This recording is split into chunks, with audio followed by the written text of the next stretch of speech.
नमस्कार दोस्तों, मैं ज्योतिषाचार्य राममेहर शर्मा पुनः आपके सामने। दोस्तों, आज का मेरा जो विषय है देवशयनी एकादशी, महत्तम, पूजन का विधि विधान और व्रत की कथा।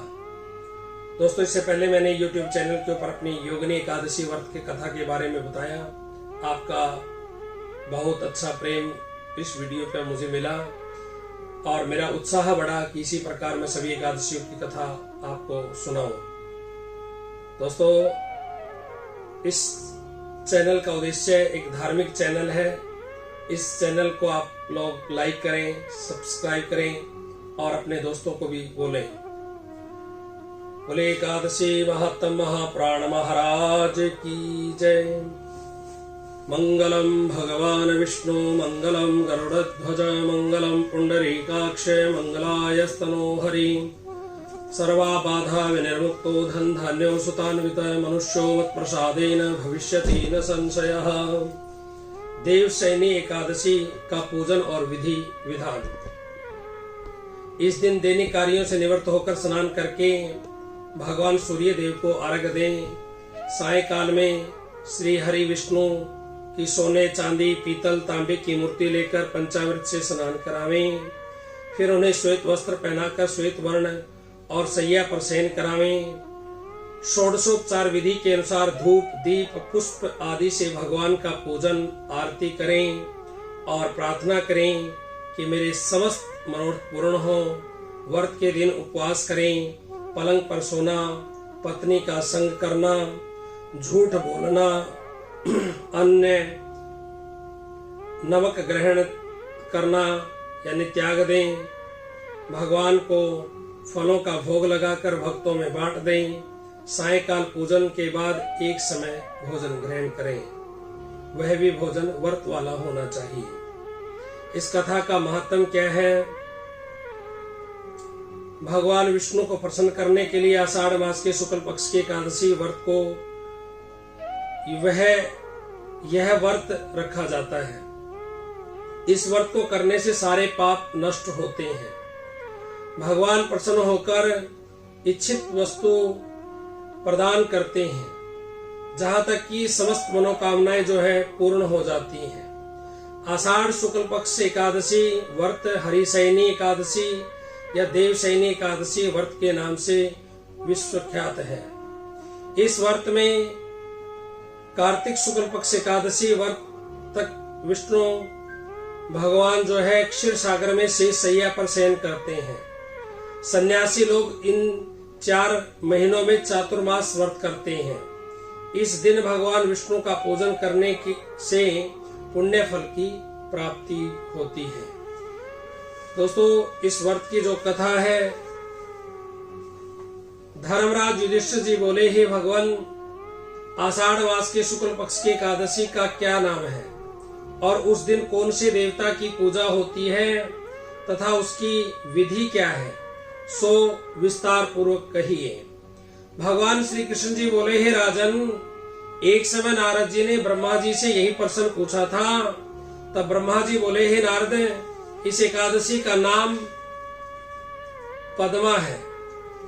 इसके व्रत करने से विष्णु भगवान प्रसन्न होते हैं। मैं यहाँ एक पौराणिक कथा कहता हूँ, ध्यान पूर्वक सुनो। सूर्यवंशी मानधाता नाम का एक राजऋषि था।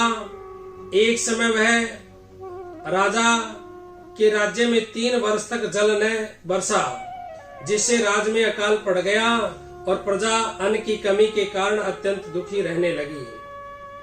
एक दिन प्रजा राजा के पास जाकर प्रार्थना करने लगी, हे राजन, समस्त विश्व की सृष्टि का मुख्य कारण वर्षा है। इसी वर्षा के अभाव से राज्यों में अकाल पड़ गया है और अकाल से प्रजा मर रही है। हे राजन, आप कोई ऐसा उपाय बतलाइए जिससे हम लोगों का दुख दूर हो। इस पर राजा मानधाता बोले कि आप लोग ठीक कह रहे हैं। वर्षा से ही अन्न उत्पन्न होता है। वर्षा न होने से आप लोग बहुत दुखी हैं। राजा के पापों के कारण ही प्रजा को दुख भोगना पड़ता है। मैं बहुत सोच विचार कर रहा हूँ फिर भी मुझे अपना कोई दोष नहीं दिखाई दे रहा। मैं आप लोगों के दुख को दूर करने के लिए बहुत यत्न कर रहा हूँ। ऐसा कहकर राजा मानधाता भगवान की पूजा कर कुछ मुख्य आदमियों को साथ में लेकर वन की ओर चल दिया। वहां पर ऋषियों के आश्रम में घूमते घूमते अंत में ब्रह्मा के पुत्र अंगिरा ऋषि के पास पहुंच गए। वहां मुनि अभी नित्य कर्म से निवृत्त हुए ही थे। राजा ने उनके सन्मुख प्रणाम किया और मुनि ने उनको आशीर्वाद दिया और बोले, हे राजा, आप कुशल पूर्वक तो हैं तथा आपकी प्रजा भी कुशल पूर्वक होगी। आप इस स्थान पर कैसे हैं सो कहिए। राजा बोले, हे महर्षि, मेरे राज्य में 3 वर्ष से वर्षा नहीं हो रही है। इससे अकाल पड़ गया है और प्रजा महान दुख भोग रही है। प्रजा के कष्ट को दूर करने के लिए कोई उपाय बतलाइए। इस पर वह ऋषि बोले, हे राजन, यह सतयुग सब युगों में श्रेष्ठ है। इसमें धर्म के चारों चरण सम्मिलित हैं, अर्थात इस युग में धर्म की सबसे अधिक उन्नति है। इस युग में ब्राह्मणों का तपस्या करना तथा वेद पढ़ना ही मुख्य अधिकार है। परंतु आपके राज्य में एक शूद्र इस युग में भी तपस्या कर रहा है। इस दोष के कारण आपके राज्य में वर्षा नहीं हो रही है। यदि आप प्रजा का भला चाहते हो तो शूद्र को मार दीजिए। इस पर राजा बोले, हे मुनीश्वरों, मैं उस निरपराध तपस्या करने वाले शूद्र को नहीं मार सकता। आप इस दोष से छूटने का कोई अन्य उपाय बतलाइए। तब ऋषि बोले, हे राजन, यदि तुम ऐसा ही चाहते हो तो आषाढ़ मास के शुक्ल पक्ष की पद्मा नाम की एकादशी का विधि पूर्वक व्रत करो। इस व्रत के प्रभाव से तुम्हारे राज्य में वर्षा होगी और प्रजा सुख पावेगी, क्योंकि इस एकादशी का व्रत सब सिद्धियों को देने वाला और उपद्रवों को शांति करने वाला है। इस एकादशी का व्रत तुम प्रजा का सेवक मंत्रियों सहित करो। मुनि के वचनों को सुन राजा अपने नगर को वापस आया और विधि पूर्वक पद्मा एकादशी का व्रत किया। उस व्रत के प्रभाव से राज्य में वर्षा हुई और मनुष्यों को सुख पहुंचा। इसलिए यह व्रत सबको करना चाहिए। यह व्रत इस लोक में भोग और परलोक में मुक्ति देने वाला है। इसकी कथा को पढ़ने व सुनने से मनुष्य के समस्त पाप जो है नष्ट हो जाते हैं। इस एकादशी को देवसेनी एकादशी भी कहते हैं और इस व्रत को करने से विष्णु भगवान प्रसन्न होते हैं। अतः मोक्ष की प्राप्ति के लिए भी मनुष्यों को यह व्रत करना चाहिए। चातुर्मास व्रत की इस एकादशी के व्रत से शुरू किया जाता है। चातुर्मास व्रत की इस एकादशी से व्रत से शुरू किया जाता है। कुंती पुत्र युधिष्ठिर जी बोले, हे भगवान, विष्णु भगवान का शयन व्रत किस प्रकार किया जाता है, कृपा पूर्वक कहिए। भगवान श्री कृष्ण जी बोले, हे राजन, अब मैं आपको विष्णु के शयन का व्रत कहता हूँ और साथ ही साथ चातुर्मास व्रत को भी कहता हूँ। अब आप ध्यान पूर्वक सुनिए। जब सूर्य नारायण कर्क राशि में स्थित हो तब विष्णु भगवान को शयन कराना चाहिए और सूर्य नारायण के तुला राशि के आने पर भगवान को उठाना चाहिए। लोंद यानी अधिक मास के आने पर भी यह विधि वैसी ही करनी चाहिए। इस विधि से अन्य देवताओं को शयन न कराना चाहिए और न ही उठाना चाहिए। आषाढ़ मास के शुक्ल पक्ष की एकादशी का विधि पूर्वक पूजन करना व उस दिन विष्णु भगवान की प्रतिमा बनानी और चातुर्मास व्रत का नियम करना चाहिए। सबसे प्रथम उस प्रतिमा को स्नान करावें, फिर श्वेत वस्त्रों को धारण कराकर तकिया दार सैया पर शयन करावें, धूप दीप नैवेद्य आदि से पूजन करना चाहिए। भगवान का पूजन शास्त्र ज्ञाता ब्राह्मणों के द्वारा कराना चाहिए। तत्पश्चात भगवान विष्णु की स्तुति करनी चाहिए। हे भगवान, मैंने आपको शयन कराया है। आपके शयन से संपूर्ण विश्व सो जाता है। ऐसी मेरी आपसे हाथ जोड़कर विनती है कि आप जब 4 मास तक शयन करें तो मेरे चातुर्मास व्रत को निर्विघ्न पूरा करावें। इस तरह विष्णु भगवान की स्तुति करके शुद्ध भाव से मनुष्य को दातुनादि के नियमों को ग्रहण करना चाहिए। विष्णु भगवान के व्रत को शुरू करने के 5 काल वर्णन किया है। देवशयनी एकादशी से लेकर देवउठनी एकादशी तक चातुर्मास व्रत को शुरू करना चाहिए। द्वादशी, पूर्णमासी, अष्टमी या संक्रांति को व्रत प्रारंभ करना चाहिए और कार्तिक मास के शुक्ल पक्ष की द्वादशी को समाप्त कर देना चाहिए। इसके व्रत के समस्त पाप नष्ट हो जाते हैं। जो मनुष्य इस व्रत को प्रतिवर्ष करते हैं वह सूर्य के समान देदीप्यमान विमान पर बैठकर विष्णु लोक को जाते हैं। हे राजन, अब आप इसका पृथक पृथक फल सुने। जो मनुष्य देव मंदिरों में रंगीन बेल बूटे बनाता है उसे 7 जन्म तक ब्राह्मण की योनि मिलती है। जो मनुष्य चातुर्मास के दिनों में विष्णु भगवान को दही, दूध, घी, शहद और मिश्री के द्वारा स्नान कराता है वह वैभवशाली होकर सुख भोगता है। जो मनुष्य श्रद्धा पूर्वक भूमि, स्वर्ण, दक्षिणा आदि ब्राह्मणों को देता है स्वर्ग में जाकर इंद्र के समान सुख भोगता है। जो विष्णु भगवान की स्वर्ण प्रतिमा बनाकर धूप, दीप, पुष्प, नैवेद्य आदि से भगवान की पूजा करता है वह इंद्रलोक में जाकर अक्षय सुख भोगता है।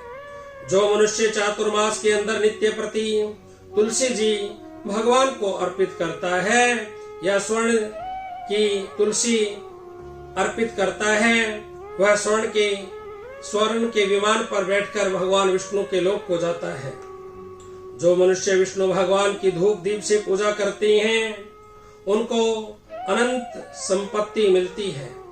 जो मनुष्य इस एकादशी के कार्तिक के महीने तक अश्वत्थ वृक्ष और विष्णु की पूजा करते हैं उसको विष्णु लोक की प्राप्ति होती है।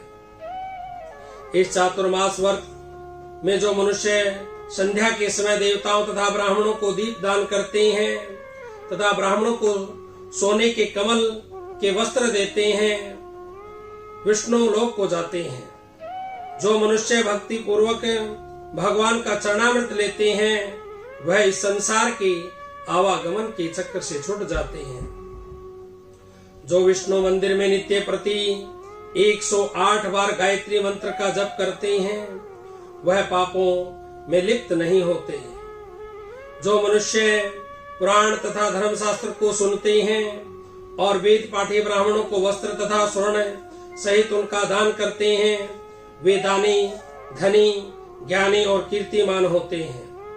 जो मनुष्य विष्णु भगवान या भगवान शिव जी का स्मरण करते हैं और अंत में उनकी प्रतिमा दान करते हैं वह सब पापों से रहित होकर गुणवान बनते हैं।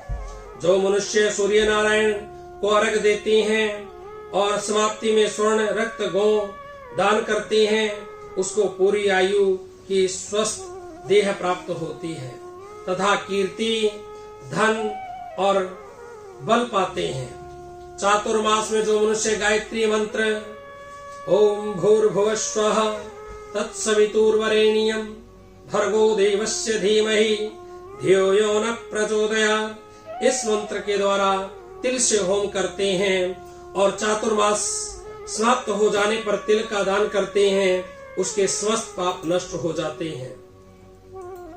जो निरोग शरीर मिलता है तथा सुपात्र संतान होती है। जो मनुष्य चातुर्मास व्रत में अन्न से होम करते हैं और समाप्त हो जाने पर घी, घड़ा और वस्त्रों का दान करते हैं वह ऐश्वर्यशाली होते हैं तथा ब्रह्म के संसार भोगते हैं। जो अश्वत्थ वृक्ष की पूजा करते हैं तथा अंत में स्वर्ग सहित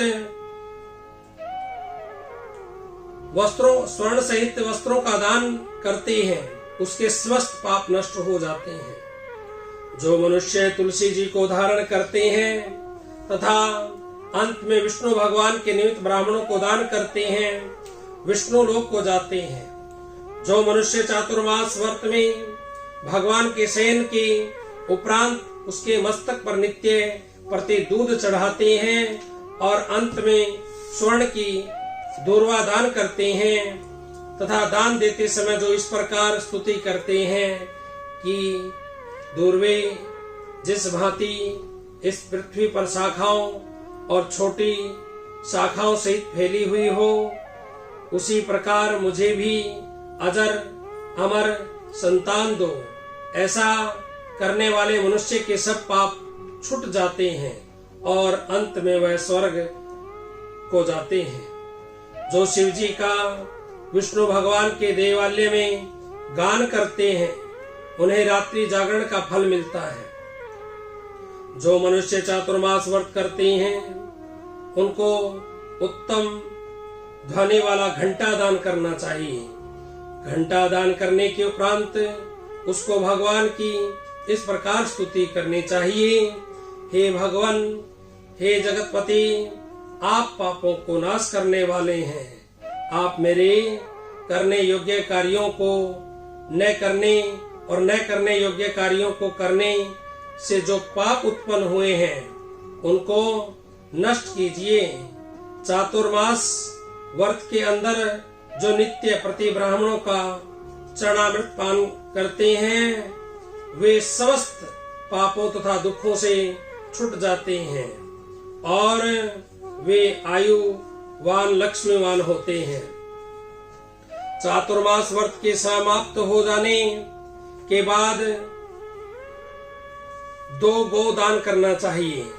यदि गोदान न कर सके तो वस्त्र दान अवश्य करना चाहिए। जो ब्राह्मण को नित्य प्रति नमस्कार करते हैं, उसका जीवन सफल हो जाता है और समस्त पापों से छूट जाते हैं। चातुर्मास व्रत की समाप्ति में जो ब्राह्मणों को भोजन कराता है, उसकी आयु तथा धन की वृद्धि होती है। जो मनुष्य अलंकार दक्षिणा को दान करते हैं, वह चक्रवर्ती आयुवान पुत्र दान राजा होते हैं और स्वर्ग लोकों में प्रलय के अंत तक इंद्र के समान राज्य करते हैं। जो मनुष्य सूर्य भगवान तथा गणेश जी को नित्य नमस्कार करते हैं, उनकी आयु तथा लक्ष्मी बढ़ती है। जो और यदि गणेश जी प्रसन्न हो जावे तो मनवांछित फल पाते हैं। गणेश जी और सूर्य की प्रतिमा ब्राह्मण को देने से सब काम की सिद्धि होती है। जो मनुष्य दोनों ऋतुओं में महादेव जी की प्रसन्नता के लिए रूपा दान करते हैं, या जो प्रतिदिन तिल और वस्त्रों के साथ तांबे का पात्र दान करते हैं, उसके यहाँ स्वस्थ सुंदर शिव भक्त पुत्र रतन उत्पन्न होते हैं। चातुर्मास व्रत की समाप्ति पर चांदी पात्र या तांबे का पात्र गुड़ और तिल के साथ दान करना चाहिए। जो मनुष्य विष्णु भगवान के शयन करने के उपरांत यथाशक्ति वस्त्र और तिल के साथ स्वर्ण दान करते हैं, उसके समस्त पाप जो है नष्ट हो जाते हैं और इस लोक में भोग तथा परलोक में मोक्ष दोनों प्राप्त होते हैं। जो मनुष्य ब्राह्मणों की धूप पुष्प से पूजा करते हैं और अन्न वस्त्र दान देते हैं तथा चातुर्मास व्रत के समाप्त होने पर शय्या दान करते हैं, उसको अक्षय सुख मिलता है और कुबेर के समान धनवान होते हैं। वर्षा ऋतु में जो गोपी चंदन देती हैं, उस पर भगवान प्रसन्न होते हैं और इस लोक में भोग तथा परलोक में मुक्ति पाते हैं। चातुर्मास व्रत में भगवान के शयन करने पर गुड़ तथा शक्कर का दान देते हैं और व्रत के समाप्त हो जाने पर इस प्रकार उद्यापन करते हैं। 4 पल या 8 पल वाले तांबे के 8 पात्र या 48 पल का एक तांबे का पात्र लेकर उसमें शक्कर भरकर तथा वस्त्र फल दक्षिणा सहित ब्राह्मण को देना चाहिए। शक्कर सहित तांबे का पात्र सूर्य को प्रिय है। इससे मनुष्य के स्वस्थ रोग नष्ट हो जाते हैं। इसके दान के प्रभाव से बलवान कीर्तिवान संतान उत्पन्न होती है, जो मनवांछित फल देने वाली है। हे कुंती पुत्र, इस चातुर्मास व्रत को करने वाला मनुष्य गंधर्व विद्या से निपुण और क्षत्रियों को प्रिय होता है। जो मनुष्य चातुर्मास व्रत में ब्राह्मणों को शाक फल आदि देते हैं और अंत में यथाशक्ति दान दक्षिणा वस्त्र आदि देते हैं, वह सुखी राजयोगी बनते हैं। शाक और फल से देवता प्रसन्न होते हैं, अतः उनके देने से देवता प्रसन्न होते हैं। जो मनुष्य इस व्रत में प्रतिदिन सौंठ मिर्च पीपर का वस्त्र और दक्षिणा के साथ दान करते हैं और व्रत के अंत में स्वर्ण की सौंठ मिर्च आदि दान देते हैं, वे 100 वर्ष तक जीते हैं और अंत में जो है स्वर्ग को जाते हैं। जो मनुष्य बुद्धिमान ब्राह्मण को मोती दान करता है, वह कीर्ति को प्राप्त करता है। जो मनुष्य इस व्रत में तंबाकू का दान करते हैं तो तंबाकू खाना छोड़ देते हैं और अंत में लाल वस्त्र ब्राह्मण को दान करते हैं, वह अगले जन्म में सौंदर्यशाली बनते हैं और निरोगी बुद्धिमान भाग्यवान तथा सुंदर वाणी बोले वाले होते हैं। तंबाकू के दान से इस लोक में गंधर्व विद्या में निपुण और परलोक में स्वर्ग मिलता है। तंबाकू लक्ष्मी और मंगल प्रदान करती है। इसके दान से देवता प्रसन्न होते हैं और अनंत धन देते हैं। इस व्रत में जो मनुष्य लक्ष्मी या पार्वती को प्रसन्न करने के लिए हल्दी का दान करते हैं और अंत में चांदी के पात्र में हल्दी भरकर दान देते हैं, वे स्त्रियां अपने पति के साथ और पति अपनी स्त्री के साथ सुख भोगते हैं। इससे उन्हें सौभाग्य अक्षय धन तथा सुपात्र संतान मिलती है और उसकी देवलोक में पूजा होती है।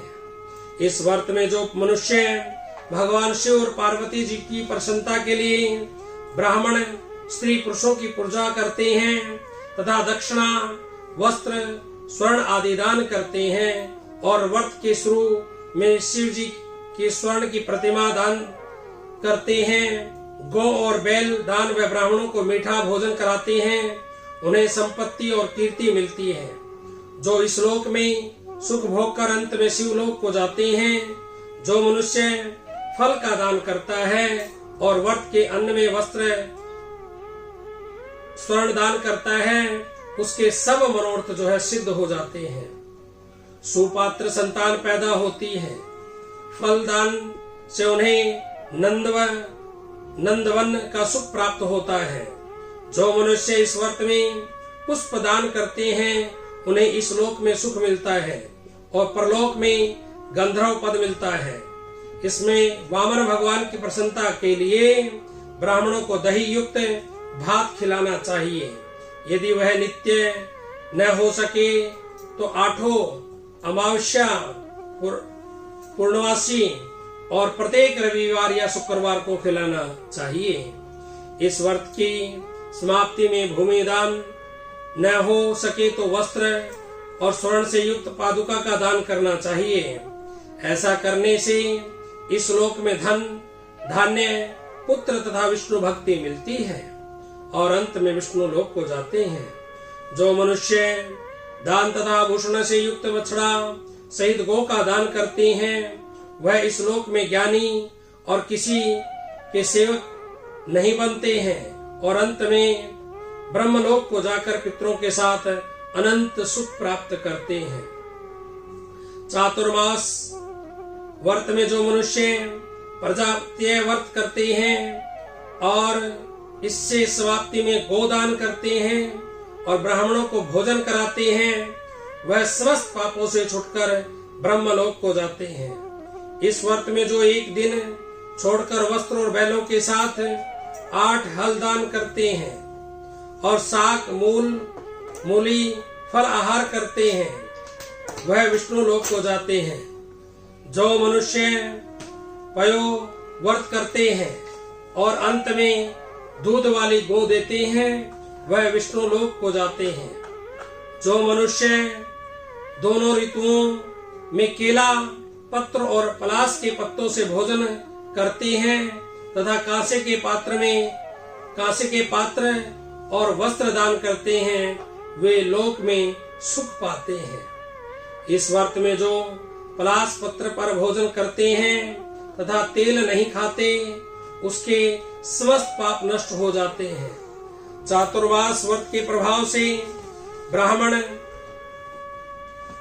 ब्राह्मण घात करने वाला, सुरा पीने वाला, बालकों को मारने वाला, असत्य भाषण करने वाला, स्त्री को मारने वाला, किसी के व्रत को बिगाड़ने वाला, अगम्या गमन करने वाला, विधवा गमन करने वाला, ब्राह्मणी तथा चांडालनी से गमन करने वाला, इन सब के पाप नष्ट हो जाते हैं और अंत में निर्वाण पद को पाते हैं।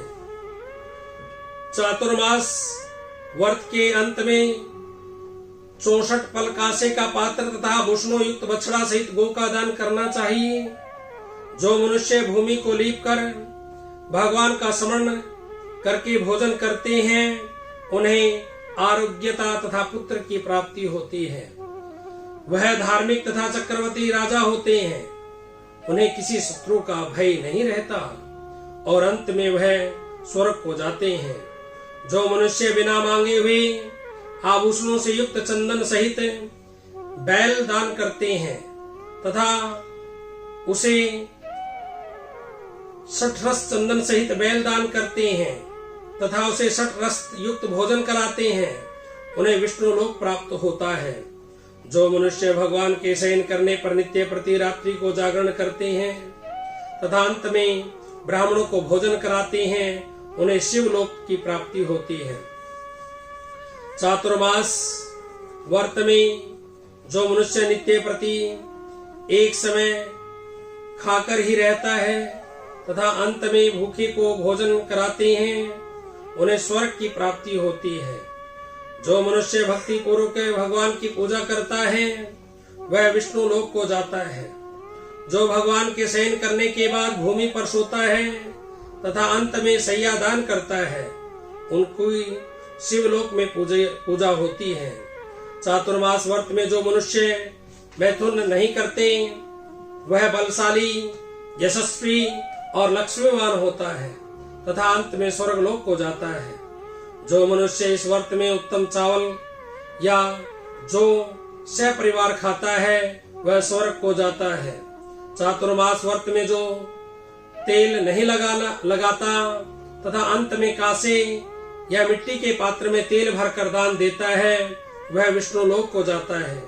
जो इस व्रत में शाक नहीं खाता और अंत में चांदी के पात्र को वस्त्र लपेटकर दान देता है, वह शिवलोक में जाकर ख्याति प्राप्त करता है। जो मनुष्य इस व्रत में गेहूं को त्याग कर भोजन करते हैं तथा स्वर्ण का गेहूं दान करते हैं, उन्हें अश्वमेघ यज्ञ के फल की प्राप्ति होती है। जो मनुष्य इस व्रत में अपनी इंद्रियों का दमन करता है, उसे अश्वमेघ यज्ञ का फल प्राप्त होता है। जो मनुष्य श्रावक में शाक, भादों में दही, क्वार में दूध और कार्तिक में दाल को त्याग देते हैं, उन्हें निरोगी काया प्राप्त होती है। जो स्नान करके भगवान की पूजा करते हैं, वह स्वर्ग को जाते हैं। जो मनुष्य इस व्रत में मीठा, खट्टा, कड़वा पदार्थ को त्याग देता है, वह समस्त दुर्गुणों से छूट स्वर्ग को जाता है। जो मनुष्य भगवान का स्मरण करते हैं, उन्हें स्वर्ग की प्राप्ति होती है। जो मनुष्य इस व्रत में पुष्प आदि का धारण काल छोड़ देते हैं, वह स्वर्ग लोक को जाते हैं। इस व्रत में जो मनुष्य चांद्रायण का व्रत करते हैं, वह स्वर्ग लोक को जाते हैं। जो मनुष्य इस वर्त में एक मात्र दूध पर ही जीवन निर्वाह करते हैं, उनका वंश प्रलय के अंत तक चलता है। जिस दिन भगवान शयन करते हैं, उस दिन ब्राह्मणों को दान, वस्त्र तथा भोजन कराना चाहिए। यह स्वस्थ दान वेद पाठी ब्राह्मणों, धार्मिक ब्राह्मणों को देना चाहिए। चोरी करने वाला, मदपान करने वाला, अगम्यागमन करने वाला, अधर्मी, शास्त्रों का निरादर करने वाला, मिथ्या बोलने वाला, अन्य त्याज्य कर्म करने वाला ब्राह्मण को दान देने से उल्टा पाप लगता है तथा नरक की प्राप्ति होती है।